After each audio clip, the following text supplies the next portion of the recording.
Bos. Amir orang cakap beg bos ni besar semacam, ada apa dalam tu? Beg? Nak tahu ke? Apa benda First kita support anak murid kita punya beg lah, HP. So dia besar sebab saya ni tak boleh, saya kena banyak barang. Apa dalam beg Pertama kita punya, of course lah, tag sentiasa bawa kat mana-mana sebab anak jumpa anak murid banyak. Tag buku. Of course buku ni sentiasa promote. Bag wife bagi, bag birthday. So kalau bag besar ni, contoh kalau pergi makan, saya letak bag ni kat dalam kereta dan benda ni saya akan bawa lah.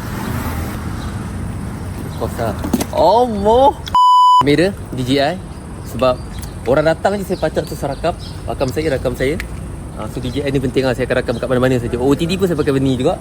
Illegal pula sunscreen. Ni masih pakai sunscreen dah ni. Kita ada sugi. Ni kalau solat ke apa, saya akan pakai dulu lah. Okay, bagus sugi ni.